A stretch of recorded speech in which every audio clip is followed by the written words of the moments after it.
everybody. I think I've been impressed by Chiara's presentation of MicroPasts. Of course, in the diverse world of museums, let alone libraries and archives, not everybody has the benefit of a support of an organisation like the British World Partnership with the British Museum.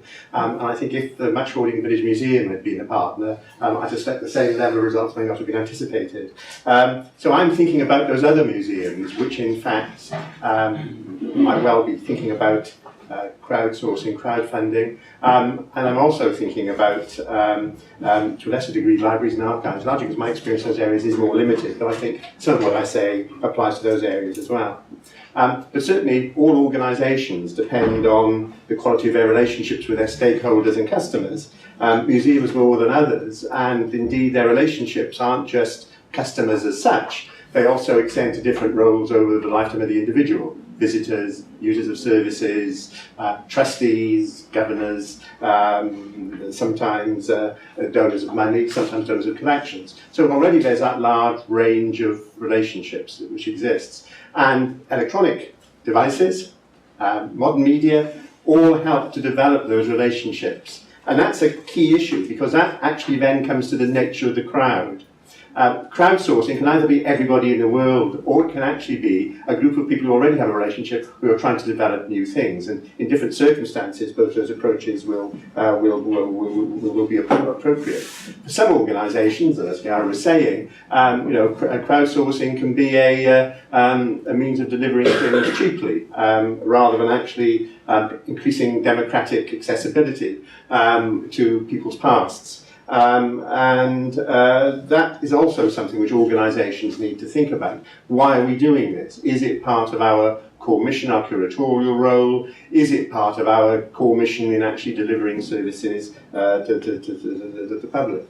This means that all institutions have to define their own crowd, what it is, the extent of it, and how they want to engage with.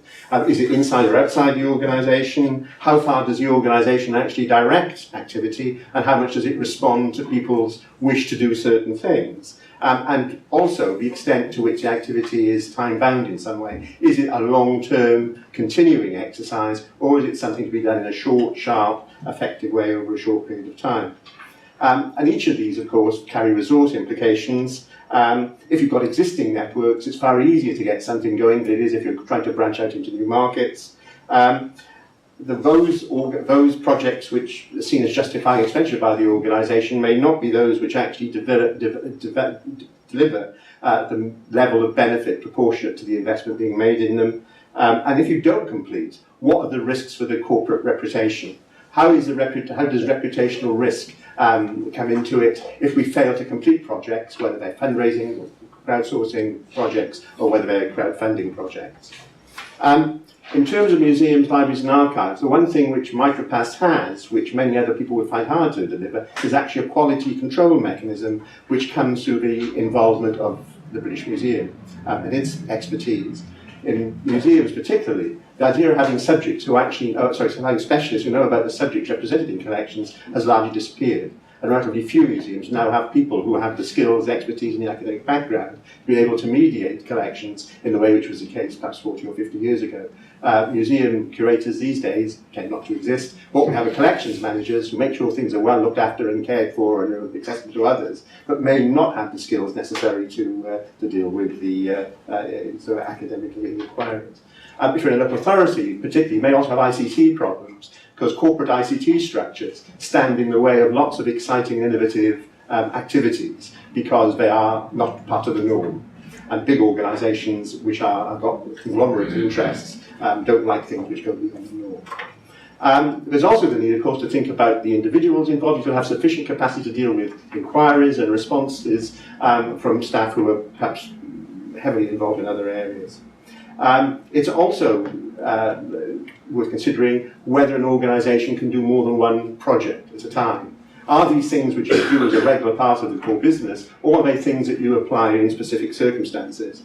Again, the area of incomplete projects comes to mind. I have a little law which I apply, which says a project that is incomplete on a project termination date will be incomplete 5 years later. You actually do need to be certain that if you're going to go down this route, that you can deliver the outcome that you originally anticipated. And if you don't achieve it, what's your contingency plan for making sure you do achieve that outcome? The participants are important, and I think one thing is that certainly in the world of museums is the case that museums aren't very good at actually acknowledging the support they receive. Saying thank you is really quite unusual, and that's to grant givers, volunteers, or what else. It seems to me there needs to be some arrangement so the contribution of those volunteers is on the record permanently, and their contribution is acknowledged in the longer term. Just a few thoughts there about crowdsourcing. Crowdfunding is a more complex area, and rather than actually talk about it, perhaps I'll give you a little case study of someone which did work in a very, very small museum which has 4,000 visits. And it's not in England, it's a long way away, so perhaps you haven't heard about it, or perhaps you have. It was a project called Bringing Blodwen Home. And Blodwen was a name given by researchers at the University of Manchester to the skeletal remains of a Neolithic woman who was found on the headland of Little Ormond and Dudno back in 1891. Because she was found by a contractor who lived in Bacup in Lancashire, Blodwen, as I will call these skeletal remains, went to the museum of the Bacup Historical Society, where they remained until 2010, when she came on holiday to London for a temporary exhibition, whereupon the local community said they wanted her back. Now, Bacup agreed to this, and she was very happy to transfer Blodwen, but they needed money for the display and the presentation of her in a way that they felt suited her distinction. So they went to a crowdfunding exercise on using a commercial platform, crowdfunder.co.uk. Well, I say commercial, it's sort of offshore, it's funded by national institutions. And they raised £3,020, which was £20 more than their target, from 38 backers in 42 days. Now, it was quite an interesting exercise, but I think that's far more akin to the level of resource that you might expect to get from this way in a smallish organisation. And it was successful, I think, for the following reasons. First of all, they started off a realistic target. They got a couple of people to give quite large donations to get the ball rolling, provided traction. You know, we are halfway there within a few days. There was a rewards tariff. This was actually linked to acknowledgements in the gallery and life membership of the museum. It's an independent museum, so it charges giving free visits for life, which is a good marketing exercise as much as anything else. Because of the nature of the appeal, it was got a strong presence on local media and indeed social media. Although the museum practices, like many small museums, not the state-of-the-art presentation, it's actually got a really good social media presence on Facebook. It's got lots of people who like it and so on. So that provided the backup for the traction. They also went for the all-or-nothing approach rather than keep what you raise. So that meant if they hadn't raised the money, the people giving the money wouldn't have had to pay over. And that was a bold step because they weren't guaranteed the money, but I think it probably did incentivize people to give. The campaign also made it clear that the museum was a charity, so there was some assurance to people who didn't know the museum very well that they were giving it to a local authority or to a rip-off Letter Enterprises PLC. They may have been less enthusiastic about supporting. This was important not only in terms of the money it raised, but also in its reputation. It got a visit and acknowledgement from the Welsh Culture Minister, and it also did its marketing a great deal of good. So to summarise, since I think my 10 minutes is up, the important thing about all these things is that interactions are required, and interactions cost money. So it's important to do things properly, and that requires that organisations understand this isn't a free gift. It's another part of the programme, and it needs resourcing adequately, and it needs quality control, and it needs all those things one does to make a high-quality project. The less supervision, and I use that supervision, not rather direction, the less quality control there is, the greater the risk to the organisation in terms of something going badly wrong. And I think that cannot be emphasised. I say not all organisations are as blessed in the partnership between UCL and the VM.